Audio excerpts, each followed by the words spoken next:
Hello friends, मैं Harish miracle nursing academy की तरफ से। और आज की जो ये वीडियो हम बना रहे हैं बेसिकली करियर को ध्यान में रखते हुए कि नर्सिंग में किस तरीके से आप सक्सेस पा सकते हो। तो पूरी जितनी भी चर्चाएं रहेंगी वो सारी नर्सिंग के लिए रहेंगी कि बीएससी नर्सिंग करना कितना बेहतर है आज के टाइम में। ये जो कोर्स है काफ़ी हाइप पे आज की डेट में। ये कोर्स गवर्नमेंट के कॉलेज भी कराते हैं और प्राइवेट कॉलेज भी कराते हैं। हरियाणा के अंदर 3 गवर्नमेंट कॉलेज अभी हैं। सारी चर्चाएं आपसे करेंगे और इस चर्चा में मैं शामिल करूंगा संदीप सर को। Sandeep Atri sir already Khanpur PGI के अंदर as a nursing officer joined हैं। तो जिस बंदे ने खुद कर रखा है तो वो ज़्यादा बेटर तरीके से उन चीज़ों को बता सकता है आपको। तो आज आपके लिए सारी चर्चाएं कंप्लीट तरीके से होंगी जो खुद नर्सिंग ऑफिसर हैं मिस्टर संदीप अत्री जी। ये एक बहुत बड़े शिक्षक भी रहे हैं और अभी मैं कहूँ तो ये गवर्नमेंट जॉब पे भी कार्यरत हैं। तो इनको हर फेज का पता है। इन्होंने प्राइवेट नौकरी भी की है बीएससी नर्सिंग के बाद और गवर्नमेंट जॉब भी अभी कर रहे हैं। साथ में इन्होंने टीचिंग भी की है। तो कितने तरीके के फॉर्म होते हैं, कितने तरीके की जॉब होती हैं गवर्नमेंट की, प्राइवेट की, और साथ में फॉरेन में अगर जाना है तो उसमें कितना स्कोप है। साथ में इसमें ये भी बताया जाएगा कि भाई आप प्राइवेट में क्या कर सकते हैं। तो सारी चीज़ों की चर्चा करेंगे। सबसे पहले मैं संदीप अत्री सर का वेलकम करता हूँ अपने चैनल पे। तो संदीप सर नमस्कार दोस्तों। तो सबसे पहला जो मेरा क्वेश्चन रहने वाला है संदीप सर से, जो आप सबको ये डाउट रहेगा कि बीएससी नर्सिंग जो है वो गवर्नमेंट से या प्राइवेट से कौन सी ज़्यादा बेटर रहती है। तो संदीप सर से बताइए। देखिएगा हरीश जी, सबसे पहली बात तो सबसे जो बेटर है, अगर बीएससी नर्सिंग की अपन बात करके चले हैं, बहुत सारे बच्चों को इसका नॉलेज होगा। क्योंकि सबसे ज़्यादा आज के टाइम पे, जैसे कि आपने वीडियो के स्टार्टिंग में बोला कि सबसे ज़्यादा जो चर्चा में चला हुआ है आज के टाइम पे नर्सिंग के अंदर बीएससी नर्सिंग बहुत ज़्यादा चला हुआ है। सर गांव से लेके चलें या सिटी से लेके चलें, दोनों के अंदर बहुत ही फेमस कोर्स हो रखा है। जैसे कि एक टाइम चलता था, अपन अराउंड बात करके चले 2004-05 के समय के अनुसार जेबीटी चलता था। उसी के अनुसार अगर बात करूँ, उसी कंपैरिजन में बात करके चलें कि आज के दौर के अंदर बीएससी नर्सिंग भी उसी हाइट पर जाकर पहुंचने वाला है कुछ टाइम के बाद। सेकंड बात आती है, सभी को जो भी बच्चा 12th पास करके कोशिश कर रहा है कि मेरे को गवर्नमेंट मिले, मेरे को प्राइवेट मिले, सबसे पहली बात तो बीएससी नर्सिंग कोर्स ही बेस्ट कोर्स है। अगर दोनों में कंपैरिजन करके चलें सर, प्राइवेट सेक्टर के अंदर या गवर्नमेंट कॉलेज से कौन सी से बेटर रहेगा, तो फर्स्ट प्रायोरिटी अपन देके चलें कि गवर्नमेंट कॉलेज से अगर कोई बच्चा बीएससी नर्सिंग पास आउट करता है तो उसके लिए सबसे बड़ा बेनिफिट, अगर मैं आपको बता के चलूँ, सबसे बड़ा बेनिफिट है इकोनॉमी को लेकर, पैसों को लेकर। उसका जो बजट है बेटा, वो बहुत ही कम पैसों में क्या हो जाती है, बीएससी नर्सिंग कंप्लीट हो जाती है। लेकिन वो बीएससी नर्सिंग गवर्नमेंट में करने के लिए ऐसे ही नहीं एडमिशन होगा, उसके लिए बहुत मेहनत करनी पड़ेगी। उसके बारे में कुछ गाइडलाइन आपको हरीश जी दे के चलेंगे। जैसे कि मैं बात करके चलूँ, हमारी रोहतक के अंदर एकेडमी है, बहुत सारे बच्चे नीचे जिस पे यूट्यूब पे चल रहा है मिरेकल नर्सिंग एकेडमी, वहाँ पर बेटा स्पेशल क्लासेस दी जाती हैं बीएससी नर्सिंग एंट्रेंस प्लस में नीट की कोचिंग के लिए स्पेशल क्लासेस दी जाती हैं। अब देखिएगा गवर्नमेंट में तो सब चाहते हैं 12th पास करके बायोलॉजी से बच्चे ने पास आउट की है, वो हर बच्चा चाहेगा कि मेरा एडमिशन कहाँ हो, गवर्नमेंट कॉलेज के अंदर हो। लेकिन बेटा गवर्नमेंट में इतनी ज़्यादा सीट्स नहीं है कि हर बच्चे को गवर्नमेंट में पढ़ने का मौका मिले। तो गवर्नमेंट में पढ़ने का मौका उसे ही मिलेगा जो उच्चतम लेवल का क्या करेगा, स्टडी करेगा, पढ़ाई करेगा, मेहनत करेगा। और उच्चतम लेवल की पढ़ाई करने के लिए रोहतक के अंदर हमारी जो एकेडमी है मिरेकल नर्सिंग एकेडमी बहुत ही बेहतरीन प्रिपरेशन करवा रही है। तो मैं तो प्राइवेट और गवर्नमेंट में दोनों में कंपैरिजन अगर हरीश सर करके चलें तो बेस्ट मैं मानूंगा कि गवर्नमेंट है। और गवर्नमेंट कॉलेज से जो बच्चा बीएससी नर्सिंग पास आउट करेगा, उसका नर्सिंग ऑफिसर बनने का जो सपना है ना, वो बहुत ही जल्द पूरा भी हो जाएगा एक प्राइवेट सेक्टर से, प्राइवेट कॉलेज से पास आउट बच्चे के कंपैरिजन में। बिल्कुल सही कहा संदीप सर ने। और यहाँ पर मैं कुछ बातें और ऐड करना चाहूँगा। गवर्नमेंट कॉलेज की फीस बहुत ही ज़्यादा कम होती है कंपेरेटिवली आपके प्राइवेट कॉलेज से। और जो स्टडी का लेवल है, जो टीचर्स होते हैं वो परमानेंट होते हैं। ऐसा नहीं है कि प्राइवेट कॉलेज के अंदर ऐसे टीचर नहीं होते, लेकिन गवर्नमेंट कॉलेज के टीचर बहुत पुराने, बहुत अच्छे होते हैं। प्राइवेट में कॉलेज की अगर मैं बात करूँ तो 5-7 कॉलेज अगर हम छोड़ दें तो उतने अच्छे कॉलेज नहीं है कि उच्चतम लेवल की शिक्षा वहाँ नहीं मिलती है। और फीस का भी लगभग मैं बताऊँ आपको 4 से 6 गुना ज़्यादा फीस होती है प्राइवेट कॉलेज की। तो इसीलिए बच्चों के अंदर क्रेज है इस चीज़ का। दूसरा मैं ये जानना चाहूँगा संदीप सर कि अगर मान लो कोई बच्चा है 12th पास बायो में करता है तो पहला सपना लगभग हर बच्चे का नीट का रहता है।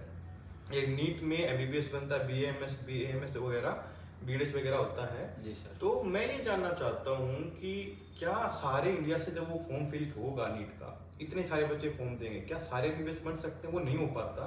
तो बच्चे को कितने परसेंट वाले बच्चे की कैपेबिलिटी कितनी रह सकती है? बीएससी नर्सिंग जैसे जिस बच्चे को पहले से ये पता है कि मैं एक एवरेज स्टूडेंट हूँ, 70 से 80% मार्क्स उसके आ रहे हैं, 90+ नहीं आ रहे हैं, तो क्या उसको नीट के लिए जाना चाहिए या उसको बीएससी नर्सिंग के लिए जाना चाहिए? देखो सर, सबसे पहली बात मैं बता के चलूँ, कोई भी बच्चा है मेहनत कर सकता है, क्योंकि मम्मी के पेट से कोई भी बच्चा कुछ भी सीख के नहीं आता है। जब बोलते हैं ना, जब तक जागो तभी सवेरा होता है। पता नहीं कौन सा टाइम आ जाए जब बच्चे को लगन लग जाए पढ़ाई करने की। 12th के अंदर अगर 70-80% तक वो रह गया है, बॉर्डर लाइन तक पहुंच पाया है, अगर वो सोच रहा है कि मेरे को डॉक्टर बनना है, और डॉक्टर बनने के लिए बेटा अपने को पता नीट क्वालिफाई करना पड़ेगा, नीट में अच्छे मार्क्स लेके आने पड़ेंगे, तब जाके उसका डॉक्टर बनने का सपना पूरा होगा। देखना, सबसे बड़ी चीज़ एक मैं बताता हूँ, अगर सर अपन हायर लेवल की सोच रखते हैं तो जो छोटी मोटी चीज़ें वो अपने आप क्या हो जाएंगी, अपने पास आती चली जाएंगी। अगर अपन स्टार्टिंग से नीट लेवल की प्रिपरेशन करके चलेंगे सर, अगर नीट में बाई चांस 1% लगा के चलो हरीश सर नहीं हो पाता उस बच्चे का, कहीं ना कहीं किसी कारणवश रह जाता है, तो अपने पास सेकंड ऑप्शन अपना बचता है बीएससी नर्सिंग का। और जो मिरेकल नर्सिंग एकेडमी है ना, उसमें बेहतरीन टीचर्स हैं सर। जैसा कि मेरे को बच्चों के जो भी व्यू आ रहे हैं उनसे सुनने में मिल रहा है, जानने को मिल रहा है। मैं डिफरेंट डिफरेंट एरिया में जैसे घूमता हूँ तो वहाँ पर आपकी जो एकेडमी मिरेकल नर्सिंग एकेडमी, उसका नाम है, जो टीचर्स है वहाँ पर A to Z जो टीचर हैं, जो टीचर पढ़ा रहे हैं, बेस्ट टीचर बेस्ट क्वालिटी के साथ, बेस्ट कंटेंट के साथ वहाँ पर पढ़ा रहे हैं। तो नीट की जो प्रिपरेशन करवाई जाती है ना, देखना डिफरेंट में किसी कोचिंग का नाम तो नहीं लूंगा, लेकिन डिफरेंट कैटेगरी के अंदर कोचिंग के अंदर बोल के चले कि वो बोलते हैं कि हम तो नीट की प्रिपरेशन करवाते हैं, लेकिन उनका लेवल चेक किया जाए तो बीएससी नर्सिंग के अंदर भी एडमिशन नहीं हो जाते हैं उनके। लेकिन अपने पास जो टीम है, जो फैकल्टी है, कंटेंट वो बेस्ट है। मेरे अनुसार पहले उसको प्रिपरेशन करनी चाहिए नीट की। अगर नीट 1% उसको नहीं मिलता है तो बीएससी नर्सिंग तो उसको 101% मिल ही जाएगी। तो बहुत ही अच्छे तरीके से सर ने डिफाइन की चीज़ें। और अब मैं ये जानना चाहता हूँ सर कि अगर कोई बच्चा बीएससी नर्सिंग कर लेता है और उसके बाद उसको गवर्नमेंट जॉब नहीं मिलती, तो प्राइवेट सेक्टर में वो क्या क्या कर सकता है? एक बार वो बताइए। जैसे मैं जानता हूँ कि आपने टीचिंग की है काफ़ी स्टेट्स में, तो उसके बारे में थोड़ा बताइएगा।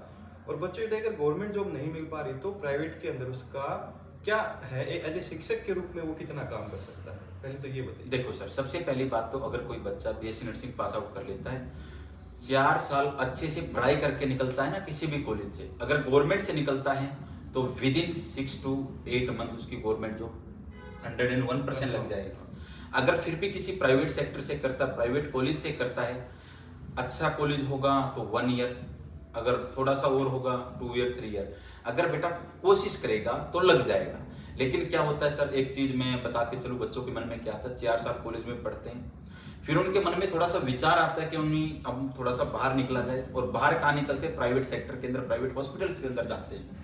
और प्राइवेट हॉस्पिटल्स के अंदर जाते हैं, वहां पर मीठा लालच मिलता है। मीठा लालच का मीन्स है बेटा, अगर अपन बात करके चले 15 से 20 हजार रुपये उनको स्टार्टिंग में मिलती है। एक जब वो कॉलेज में जाते थे तो पॉकेट मनी मिलती थी, महीने में 2000, 3000, 4000, 5000 रुपये दे देते थे पेरेंट्स। अगर बच्चे को पर मंथ 15 से 20 हजार रुपये आएंगे तो एक मीठा लालच है, वो बच्चे को पढ़ाई से कहाँ ले जाता है, दूर लेके चला जाता है।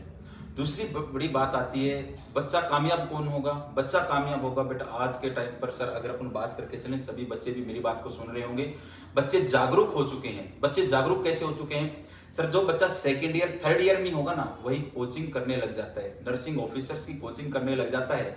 और जो बच्चा 2nd 3rd में जाग जाएगा, अच्छे से पढ़ाई स्टार्ट कर देगा, तो बीएससी नर्सिंग जैसे ही कंप्लीट होगी, कोई भी एग्जाम का फॉर्म आएगा तो 100% सक्सेस हो जाएगा। दूसरी बात लेके चलते हैं, आपने पूछा टीचिंग में कैसे जा सकता है, क्या हो सकता है। टीचिंग के अंदर बात करके चले बेटा, टीचिंग के अंदर एक ट्यूटर बन सकता है।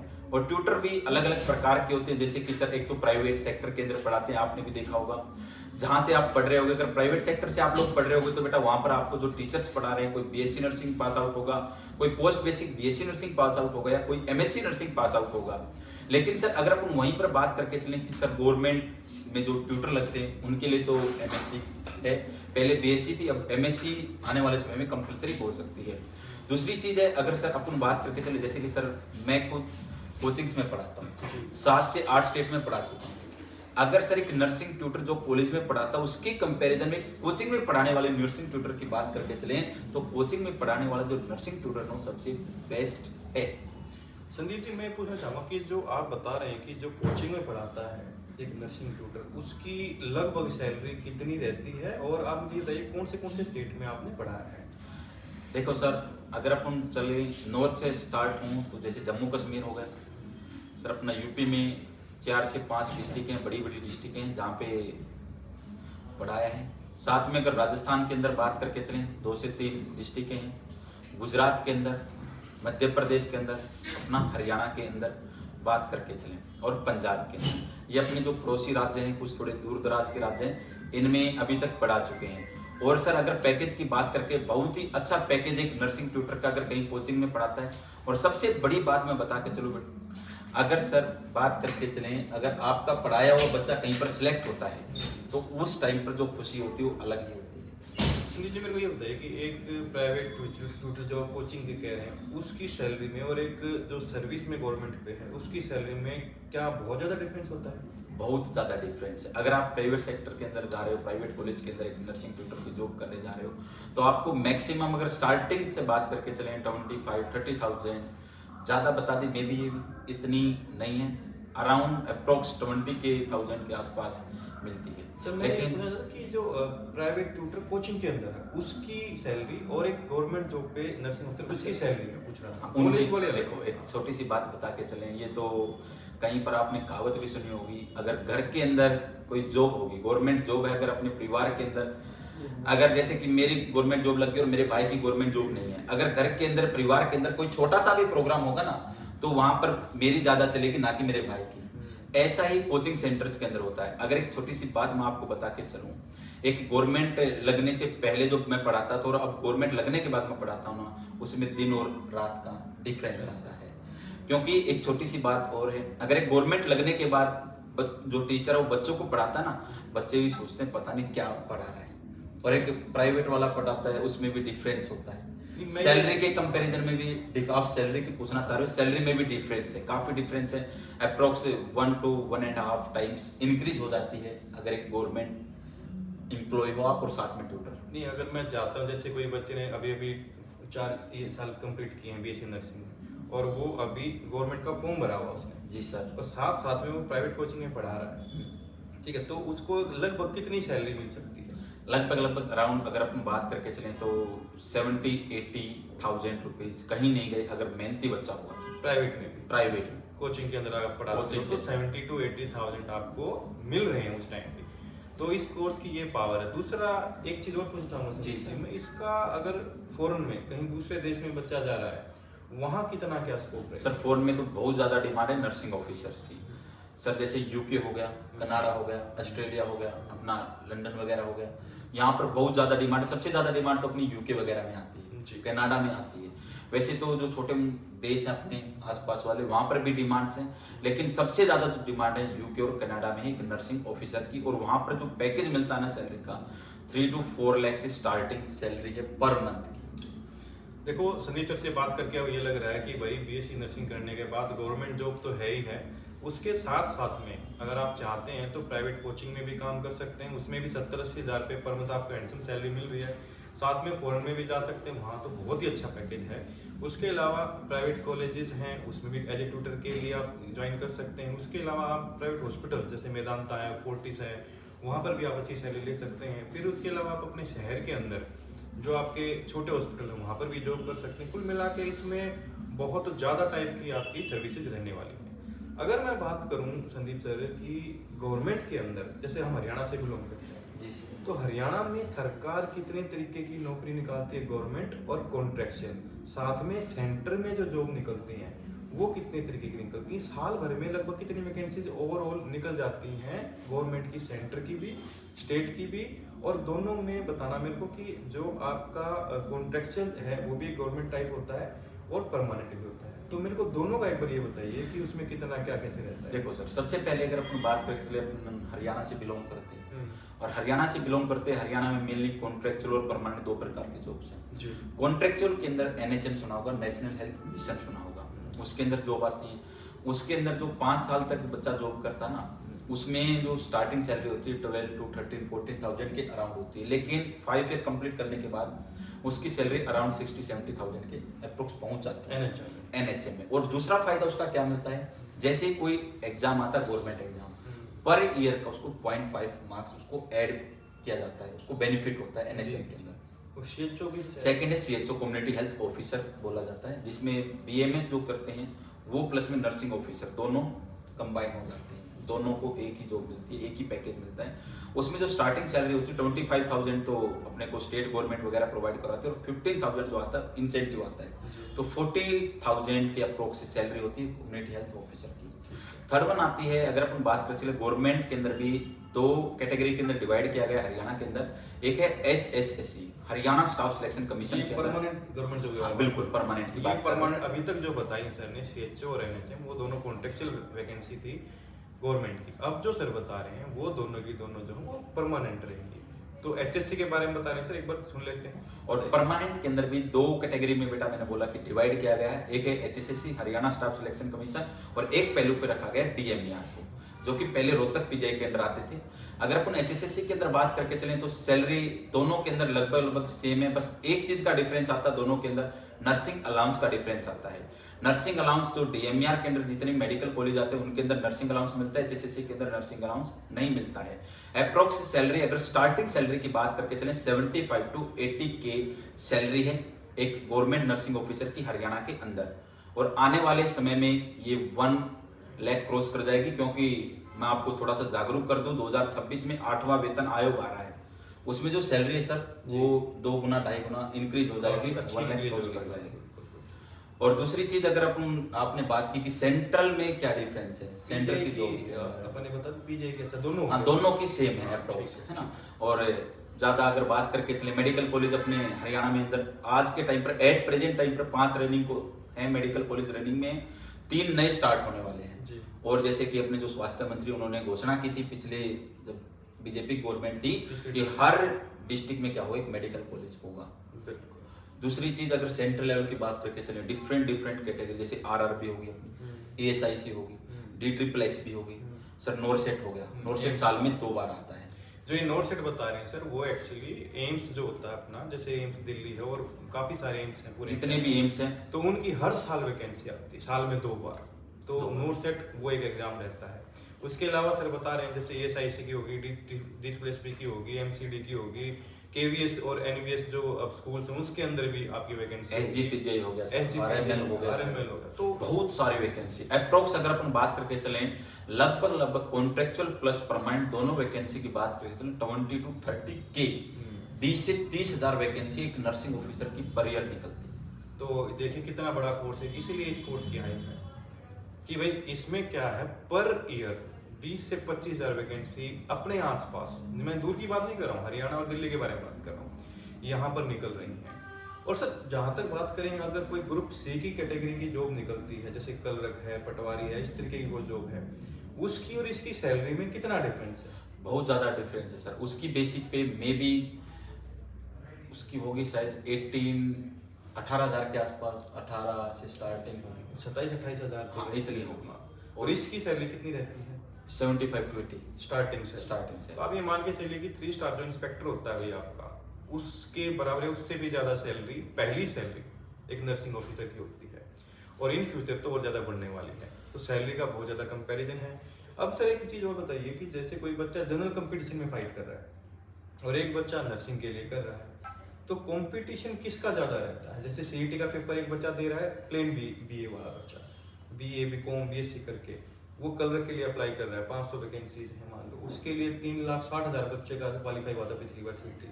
इसमें नर्सिंग के अंदर कितना क्या रहता है? CET कितने बच्चे क्वालिफाई था, किस तरीके से वैकेंसी एडजस्ट होती है? देखो सर बात करके चलें एक जनरल कंपटीशन और नर्सिंग कंपटीशन दोनों को एक पहलू पे रखते हैं, तो सबसे ज्यादा जो कंपटीशन हो जनरल कंपटीशन में बहुत ज्यादा, नर्सिंग में उसके कंपैरिजन में ना के बराबर ही है। पिछली बार जो अगर नर्सिंग ऑफिसर जो लगे हैं हरियाणा स्टाफ सिलेक्शन कमीशन के अंदर, उनके अंदर कंपटीशन की बात करके चले बिल्कुल जीरो कंपटीशन था, 1500 प्लस वैकेंसी थी, और जो CET क्वालिफाई थी लास्ट 1654 थी, 1554 के आसपास थी। अगर उसकी बात करके चलें कि सर CET कितने बच्चों का क्वालिफाई था, मे बी मैक्सिमम 2000 बच्चों का सीईटी क्वालिफाई था जिन्होंने मेंस एग्जाम दिया था। तो मतलब कुल मिला आप ये कहना चाहते हैं कि 2000 बच्चों का ICT क्वालिफाई था नर्सिंग वालों का, जिनमें से 1554 बच्चे लेने थे। बिल्कुल सर। मतलब 350 बच्चों को छोड़ दें आप, तो सारे ही बच्चे उनमें लग से रहे हैं। कुछ अब्सेंट हो गए होंगे, कुछ हाँ। ऐसे भी होंगे कहीं ना कहीं और कहीं जॉब लग गए होंगे। हाँ, तो लगभग सारे ही बच्चे लग रहे हैं। बिल्कुल सर। और अगर जनरल कंपटीशन की बात करें तो उसमें अगर 500 वैकेंसी कल रखी है तो बच्चे तो 3,60,000 हैं, तो यहाँ तो कंपटीशन बहुत ज्यादा है। बहुत तो ज्यादा। नॉर्मल सी बात है भाई, ये एक प्रोफेशनल कोर्स है और इस कोर्स को करने के बाद आप बहुत सारी भीड़ का हिस्सा नहीं बनते हैं, उससे हट जाते हैं और अपने ही जो बच्चे हैं, जो अपने जो CET वाले जो बच्चे हैं, जो नर्सिंग लाइन के, उन्हीं के साथ कंपटीशन होता है, जो कि आज के दिन में बहुत कम है। तो आप मेरे को बात बताइए कि जिस कोर्स के अंदर कंपटीशन भी कम और सैलरी भी 3 गुना, ठीक है, तो अपने को वो कोर्स करना चाहिए, मेरे को तो ऐसा पर्टिकुलर लगता है। और आने वाले टाइम में जितने भी मेडिकल ऑफिसर हैं उनकी बहुत ज़्यादा कमी है देश के अंदर, स्वास्थ्य काफ़ी पीछे है अभी, और मैं कह सकता हूँ आने वाले 5 से 7 साल या 10 साल भी ये जो कोर्स है ये एकदम टॉप पे रहेगा। अच्छा सर, एक और बच्चे पूछते हैं कि सर नीट के बाद बच्चा MBBS करता है, MBBS करने के बाद एक सैलरी होती है एक MBBS डॉक्टर की, उस सैलरी में और एक नर्सिंग ऑफिसर की सैलरी में कितना डिफरेंस होता है? देखो सर, अगर मैंने बताया कि एक नर्सिंग ऑफिसर परमानेंट है, गवर्नमेंट नर्सिंग ऑफिसर है, उसकी सैलरी 75 to 80K जी। अगर एक MBBS डॉक्टर की बात करके चले, उसकी सैलरी 90 to 92,000। ठीक है। बस ये डिफरेंस है, 10 to 12,000 का डिफरेंस है दोनों की सैलरी के अंदर। तो सैलरी में बहुत ज़्यादा डिफरेंस नहीं कह सकते, लेकिन अगर मैं बात करूं जॉब लेनी है अगर गवर्नमेंट की, अगर नीट निकालना है और BSc CET दोनों में डिफरेंस करें तो भाई कंपटीशन नीट में बहुत ही ज़्यादा, क्योंकि नेशनल लेवल का पेपर है और ये स्टेट लेवल का है BSc नर्सिंग। सैलरी में 10-12 हज़ार का ही डिफरेंस है। और एक और चीज़ बताता हूँ आपको, टेंशन फ्री लाइफ है एक नर्सिंग ऑफिसर की, क्योंकि जो डॉक्टर्स हैं उनके ऊपर आप देख रहे होंगे काफ़ी कोर्ट केस चल रहे हैं, FIR होती हैं, लेकिन एक नर्सिंग ऑफिसर को सिर्फ जो MBBS ने लिख दिया वही चीज़ें उसको जस्ट फॉलो करनी है, उसके ऊपर कभी कोई केस नहीं बन सकता, वो टेंशन फ्री रहेगा। लेकिन MBBS डॉक्टर की अगर सैलरी 10-12 हज़ार ज़्यादा है तो टेंशन भी उसकी उससे बहुत ज़्यादा गुना है। तो ये एक आराम से आप अपनी लाइफ कवर कर सकते हैं। दूसरा क्या है जो बताना चाहूँगा आप सबको, कि वर्क की और सोशल लाइफ उसको भी बैलेंस कर सकते हैं। जैसे संदीप जी है तो अच्छे से जानते होंगे, जैसे 3-4 दिन लगातार काम करेंगे तो अपने अकॉर्डिंग जो वीकडेज हैं उनमें कभी भी छुट्टी ले सकते हैं। जैसे बच्चे के PTM में जाना है या बैंक में जाना है, नॉर्मल अगर कोई एम्प्लॉई है तो छुट्टी वाले दिन सबकी छुट्टी रहेगी, है ना, बैंक हॉलीडे होगा तो उसी दिन उस सरकारी नौकरी वाले की भी छुट्टी होगी, तो वो भी काफी सही चीज है। संदीप जी इस पे थोड़ा सा बताइए किस तरीके से। बिल्कुल सर, देखिए जैसे कि अपन बात करके चले हैं कि गवर्नमेंट सेक्टर के अंदर अगर हम जॉब करते हैं तो डे ऑफ जो मिलते हैं वो 8 डे ऑफ मिलते हैं। प्लस में अगर हम हरियाणा गवर्नमेंट के अंदर हैं, DMAR के अंदर मेडिकल कॉलेज के अंदर जॉब कर रहे हैं तो फीमेल्स की जो CL होती है 25 होती, मेल की कहीं पर 15 है कहीं पर 20 CL मिलती कैजुअल जी। प्लस में 15 EL है, प्लस में 10 मेडिकल है, तो लगभग अगर हम बात करके चलें तो बहुत छुट्टियाँ हो जाती हैं और जब मन करे तब अपन छुट्टी ले सकते हैं। ये नहीं कि सैटरडे की छुट्टी होगी, संडे की छुट्टी होगी, नहीं सर, जब भी मन करे आप छुट्टी ले सकते हैं। तो बताइए इससे ज़्यादा और अच्छी क्या जॉब चाहिए जिसमें वर्क और सोशल लाइफ भी आपकी काफ़ी अच्छे से मैनेज हो रही है। तो आज जो हमने चर्चा की है अभी तक, उसमें हमने ये पता किया है कि BSc नर्सिंग कौन कर सकता है, बायो वाला बच्चा कर सकता है जो नीट का भी दे सकता है। BSc नर्सिंग के स्कोप हमने आज सारे डिस्कस किए, जैसे एक फॉरेन का स्कोप था, बाहर कितना स्कोप है, गवर्नमेंट में कॉन्ट्रेक्चुअल और परमानेंट जॉब, उसके बारे में भी हमने डिस्कस किया। हमने नर्सिंग ऑफिसर ट्यूटर जो गवर्नमेंट है वो, और प्राइवेट कॉलेज है वो ट्यूटर, और तीसरा ट्यूटर है कोचिंग वाला ट्यूटर, वो तीनों पे भी चर्चा करी है। साथ में प्राइवेट जो हॉस्पिटल्स होते हैं उसमें जॉब लग सकते हैं उसके बारे में भी चर्चा करी है। तो जितने भी इसके करियर ऑप्शन हो सकते थे हमने आपको सारे के सारे बताए हैं, विद सैलरी बताए हैं, ठीक है, इसके स्कोप बताए, विद सैलरी बताए हैं। अब आप लोगों को सारी चीज़ें क्लियर कर दी। मिरेकल नर्सिंग अकेडमी जो हमारी अकेडमी है यहाँ पावर हाउस रोहतक पे है, यहाँ पर जितने भी टीचर आते हैं वो सारे के सारे नीट क्वालिफाइड, और कुछ तो MBBS डॉक्टर हैं PGIMS रोहतक के, वो खुद आकर आपको यहाँ पर पढ़ाते हैं। जैसा कि मैं आपको बताना चाहूँगा कि रोहतक में और किसी भी एकेडमी के पास इस तरीके की फैकल्टी नहीं है। एक्सपीरियंस की अगर हम बात करें तो 15 साल से ज़्यादा एक्सपीरियंस तकरीबन सभी टीचर के पास हमारे पास होता है। तो ये सारी चीज़ें हैं, और साथ में एक चीज़ अछूती रह गई है जिस पे और हम चर्चा करना चाहेंगे। सर अगर हम बात करें नर्सिंग ऑफिसर की, तो GNM वाला बच्चा भी नर्सिंग ऑफिसर कर सकता है, तो तो जीएनएम करने के लिए क्या क्वालिफिकेशन और किस तरीके से कोर्स करके और कैसे आगे बढ़ा जा सकता है? देखो सर, एट प्रेजेंट टाइम पर अगर बात करके चले, जीएनएम के लिए कोई क्वालिफिकेशन नहीं कि अपने को बायो ही होनी चाहिए। वो आर्ट वाला बच्चा भी कर सकता है, कॉमर्स वाला भी कर सकता है, नॉन मेड वाला भी और मेड वाला भी कर सकता है। ठीक है, मतलब कोई तो भी कोई भी स्ट्रीम हो, 12th पास। बिल्कुल सर, कोई भी कर सकता है। आने वाले समय में कुछ भी चेंज भी हो सकता है इसके अंदर, लेकिन एट प्रेजेंट टाइम तक कोई भी स्ट्रीम हो 12th के अंदर वो बच्चा जीएनएम कर सकता है। और जीएनएम प्लस में बीएससी, कई जैसे कि सेंट्रल लेवल की जो जॉब्स होती हैं उनमें जीएनएम के साथ 2 ईयर या तो पोस्ट बेसिक बीएससी नर्सिंग या 2 ईयर का 50 बेडेड हॉस्पिटल का एक्सपीरियंस मांगते हैं जॉब के लिए। लेकिन जैसे अपनी हरियाणा के अंदर ऐसा अभी तक पॉसिबिलिटी नहीं है, और आने वाले समय में किसी भी वैकेंसी के अंदर आपको देखने को मिल सकता है कि एक्सपीरियंस मांग लिया जाए। जी। लेकिन प्रीवियस जितनी भी वैकेंसियाँ अभी तक कंप्लीट हुई हैं उनमें किसी में भी कोई भी एक्सपीरियंस वगैरह नहीं मांगा है। ठीक है, ये बहुत सही है। और अब वीडियो काफ़ी लंबी बन रही है तो इसको थोड़ा सा जल्दी क्लोज करने की हम कोशिश करेंगे। तो एक लास्ट क्वेश्चन है सर आपसे, बच्चों के ये भी दिमाग में रहेगा कि जो बीएससी नर्सिंग है वो करने में कितनी मुश्किल है, कितना टफ है? क्या उसका जो सिलेबस होता है एमबीबीएस अगर बच्चा वही करता है उसके सिलेबस में और इसके सिलेबस में और एमबीबीएस करने में और ये बीएससी नर्सिंग करने में कौन सी ज़्यादा आसान है, और कितना पढ़ना पड़ता है कि आप अपनी लाइफ में सक्सेस हो जाओ बीएससी नर्सिंग करने के बाद? देखो सर, अगर दोनों में डिफरेंस की बात करके चलें तो नर्सिंग को ही अपन बेस्ट बताएंगे अपने कंपैरिजन। जैसे हमने पढ़ा है, हमने एमबीबीएस का सिलेबस तो नहीं पढ़ा, और बीएससी नर्सिंग करना मुश्किल नहीं है सर, क्योंकि 12th के अंदर अपन ने बायो पढ़ी, इंग्लिश हमारी एवरेज स्टूडेंट जो है जिस जो 12th पास है बायो का, तो क्या वो बीएससी नर्सिंग आराम से कर सकता है? बिल्कुल कर सकता है सर, 101% श्योरिटी देता हूँ। अगर अच्छे से पढ़ेगा तो 101% बहुत ही अच्छे से बीएससी नर्सिंग पास आउट कर सकता है, अच्छी परसेंटेज के साथ बीएससी नर्सिंग पास आउट कर सकता है स्टूडेंट। तो जी ये थे संदीप अत्री सर हमारे खानपुर पीजीआई से परमानेंट जो आपके एम्प्लॉय हैं। इन्होंने नर्सिंग के बारे में हर एक चर्चा करी है, ऐसा कोई भी एक्सपेक्ट नहीं है जो हमने छोड़ा होगा। इन्होंने प्राइवेट ट्यूटर से लेकर गवर्नमेंट जॉब से लेकर हॉस्पिटल ड्यूटी से लेकर हर चीज़ के बारे में विस्तार से चर्चा करी है, और मैं ये सोच सकता हूँ, मान सकता हूँ कि आप सबके सामने एक पिक्चर क्लियर हो गई होगी कि भाई किस तरीके से आप अपना नर्सिंग में करियर बना सकते हैं। अब बस एक लास्ट यही मैं बताना चाहूँगा आपको कि आपकी जो ट्राई होनी चाहिए वो गवर्नमेंट कॉलेज की तरफ ज़्यादा होनी चाहिए, क्योंकि उसकी साल भर की फीस 25,000 रुपये होती है। प्राइवेट कॉलेज की फीस लगभग 1.5 लाख के अराउंड आजकल हरियाणा में चल रही है। तो